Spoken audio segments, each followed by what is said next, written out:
Hoy haremos un viaje nada menos que hasta el antiguo Egipto, para adentrarnos en un tema que siempre ha despertado en los apasionados de la historia una enorme curiosidad: las momias, cadáveres que durante miles de años se han convertido de forma realmente asombrosa. En el año 450 a.C., el historiador griego Heródoto visitó Egipto y nos dejó un relato escrito sobre la práctica de la momificación, o arte de conservar los cadáveres, que era una práctica sagrada en la cultura egipcia. Sin embargo, nunca se plasmó por escrito. Muchos siglos después, desde la fallida expedición de Napoleón a Egipto en 1798, empezó a aumentar el entusiasmo por el apasionante mundo egipcio y sus momias. Y es curioso que en el siglo XIX se convirtió casi en una moda que los jóvenes aristócratas viajaran a Egipto y volvieran a casa con una momia como recuerdo. Los egipcios consideraban que el espíritu de una persona sobrevivía después de morir. El único problema es que necesitaba alimento. La condición que debía darse para que el espíritu no pasara hambre y su vida en el más allá no corriera peligro era la que el cuerpo fuese reconocible, es decir, que no estuviese totalmente descompuesto, y ese es el motivo de que practicasen la momificación de los cadáveres. Tras la muerte, el espíritu era guiado por el chacal Anubis, guardián del mundo subterráneo a través del más allá, hasta un tribunal presidido por 42 dioses, donde se llevaría a cabo el juicio famoso de Osiris, en el que se decidía si la persona era digna para vivir eternamente en el paraíso llamado Aaru. Por eso, los egipcios tenían la creencia de que debían llevarse a la tumba una serie de sortilegios o rituales mágicos que les permitían superar el juicio que les aseguraría la vida eterna. Entre todos esos sortilegios había uno que indicaba cómo debía dirigirse el difunto a cada uno de los 42 dioses que presidirían el juicio. Esto era de suma importancia, ya que los egipcios tenían la creencia de que esa valiosa información les facilitaría pasar la prueba con éxito. Una vez que el difunto se había dirigido a cada uno de los jueces por su nombre, debía declararse inocente de 42 fechorías cometidas, mientras su corazón era pesado en una balanza ante la diosa de la verdad Mat. El chacal Anubis observaba la balanza a la vez que el dios Tot, con cuerpo de hombre y cabeza de ibis, anotaba las respuestas. Lo ideal es que la balanza permaneciese en equilibrio, puesto que significaba que el fallecido había llevado una vida ejemplar. No obstante, el que tomaba la decisión final y dictaba sentencia era Osiris, padre de Horus. Si la sentencia era favorable, el difunto viviría eternamente en el paraíso, pero si la sentencia era negativa, el monstruo Amit, una criatura con cabeza de cocodrilo, cuerpo de león y piernas de hipopótamo, devoraría el corazón cargado de pecados y el fallecido dejaría de existir para siempre.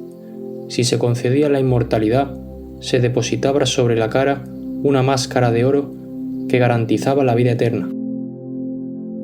Para ellos era muy importante que su rostro y demás partes del cuerpo se conservasen lo mejor posible. Era su seguro contra el olvido. Al principio, para evitar la descomposición de los cuerpos, eran enterrados en tumbas poco profundas, en el desierto, porque la arena caliente eliminaba la humedad y evitaba que el cuerpo se descompusiera. Pero poco a poco, la técnica tuvo que ser perfeccionada, ya que las ceremonias eran cada vez más complejas, y los cadáveres se introducían en cámaras profundas. Sin la arena caliente del desierto, los cuerpos al final se descomponían. Fue así como surgió esta eficiente técnica de embalsamiento, en la que un egipcio de nivel medio llegaba a gastarse 2 meses de sueldo. Pero pagar un embalsamiento les garantizaba no tener que vagar por el más allá en peligro.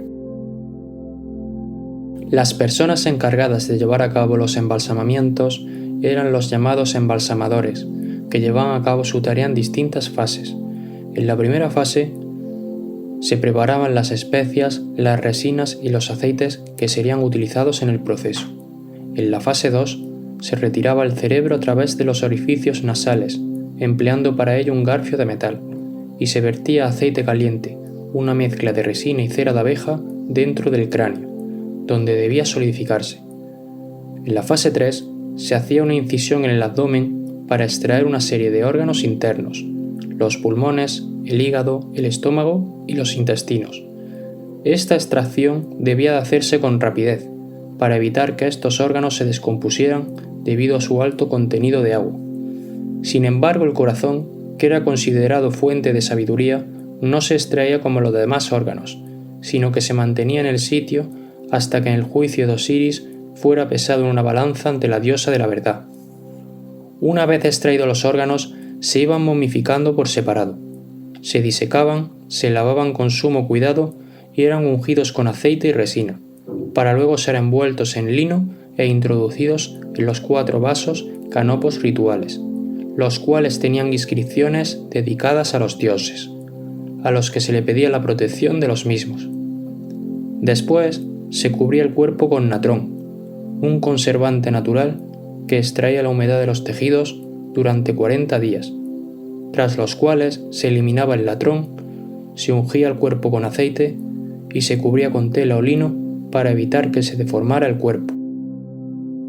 Solo en cubrir el cuerpo por completo se tardaban unos 15 días y se empleaba una gran cantidad de material. Entre los vendajes se introducían amuletos que solían ser representaciones de los dioses, o bien símbolos de eternidad y fuerza.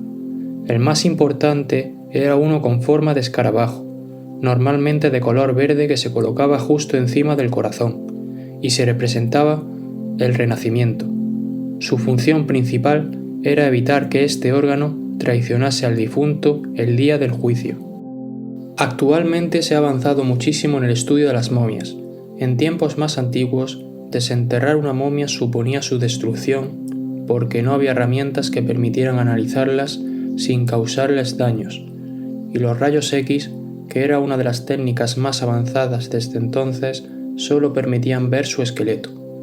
Después, con la técnica del TAC, que no causa ningún daño, se ha podido analizar en profundidad a las momias, llegando en muchos casos a establecer la posible causa de la muerte. Pero sobre todo, lo más importante ha sido conseguir con el estudio de las momias una información muy valiosa sobre la civilización egipcia, que a día de hoy sigue maravillándonos con cada descubrimiento.